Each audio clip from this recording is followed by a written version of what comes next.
And so here I am, I'm at Westlock Regional Waste. But originally this talk was going to be primarily about our plastic because we have so many new people here. I thought I'd ask Curtis first to kind of address where we've gone from prior to me being there to where we are now.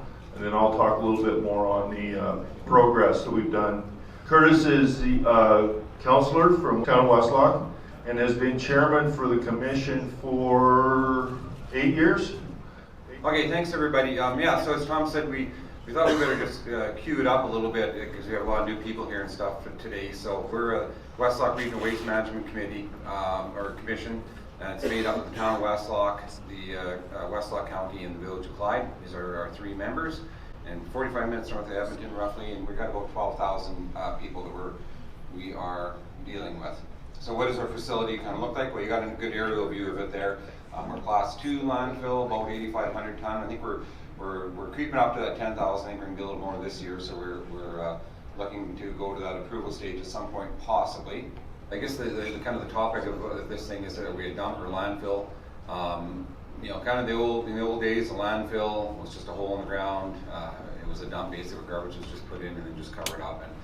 And really, that's kind of how this commission operated for the first 13 years. There was really no manager, no on-site manager. Basically, just limited resources were given to the commission as a whole. So we knew we had to do something better. Some of the issues that we saw when we started looking at this a little bit more is, okay, well, we're very fortunate.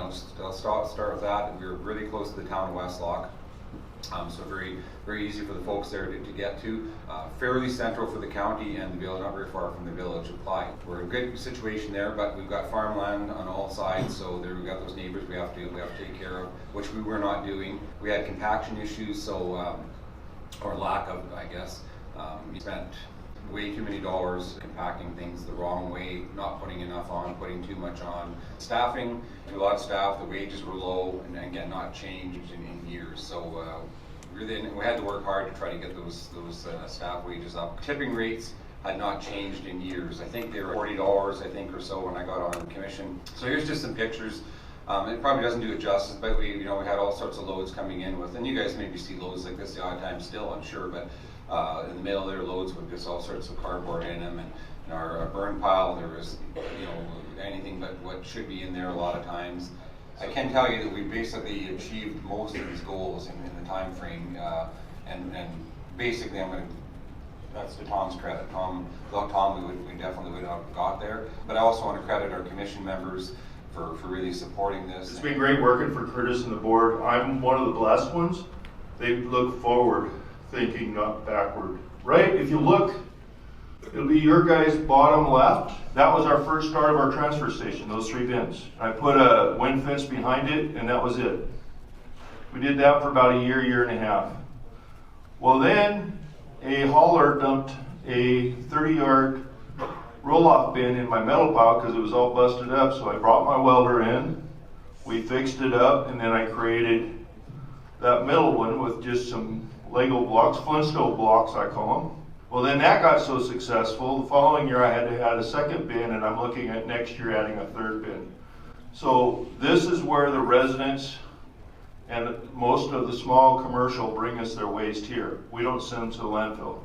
It's a safety issue. Many of you don't know that there are a high incidence of accidents and deaths in landfills in Canada a year.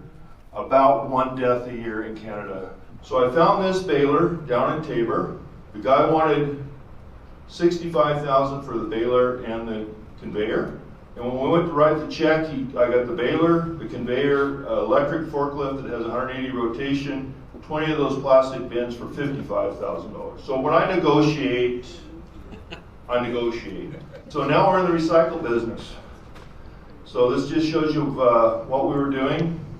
We started baling cardboard, paper, plastic, and tin cans. Once people started seeing what we were doing and started seeing this, within a year we doubled or more than doubled our recycle volume just on the residential side. So now we have a tipping floor for the commercial to come in, and we have a room to handle grinding of plastic. I will say the first year was very expensive on grinding plastic because it was a learning experience that was very steep. A set of blades is $3,500, and we went through 2 sets in like 2 weeks. because we weren't hand sorting right in.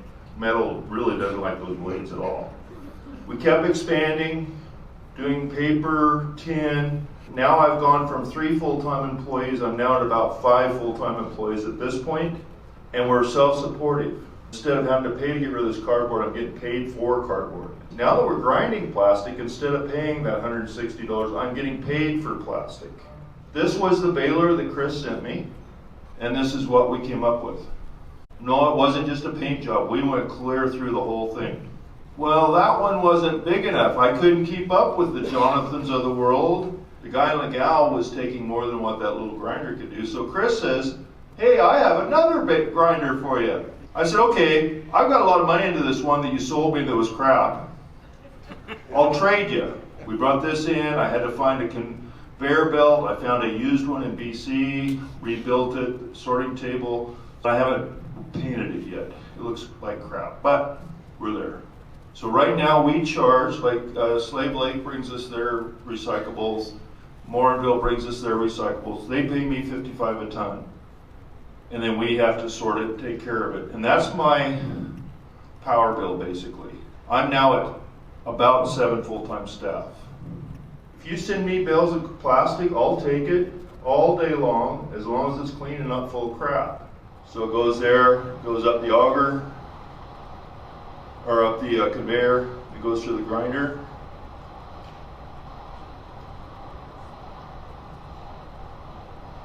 And then that's what it looks like. And then we had a real high dollar blower, we just used a 4-inch grain auger. Goes up that into a bag. And a bag weighs about 360 to 370 kilograms.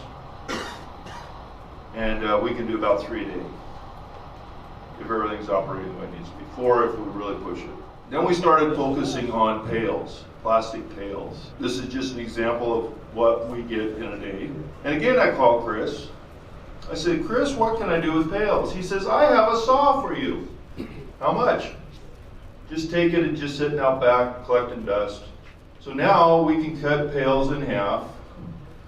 The pails are worth a little bit more. It's a little more labor intensive because we do have to cut them in half and whatnot. So now we're processing pails. Are we making money? No. But we're keeping it out of the landfill and we're helping other municipalities keep it out of the landfill as well.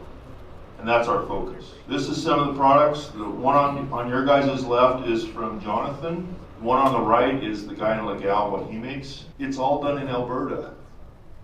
They can't keep up with their demand. We need plastic. Here's the guy in Legal, this is what he makes out of some of these planters. He's found that the niche here is they're heavy, so the commercial people in Edmonton love them. That planter on the right there, empty with no dirt, is over 500 pounds. So they're not getting stolen. And you can't burn them. You light it, you got to keep the flame going to it. They won't burn. We have a benefit package and a pension plan for all our full-time staff. We are now we cover those 3 regions, Town of Westlock, County of Westlock, and the Village of Clyde. They're our partners. But we're also helping other municipalities. Rob Smith, is Rob still here? He brings me all his plastic.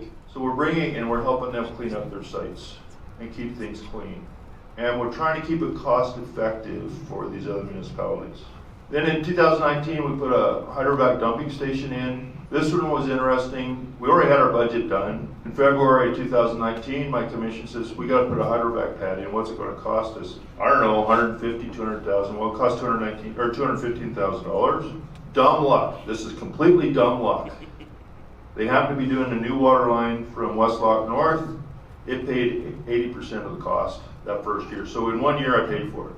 Our tipping fee for this is only $35 a ton, which is cheap. I need to increase it probably next year, but it covers my costs. Our local haulers used to haul it all to Edmonton, and it was costing them as high as $250 a ton on an average.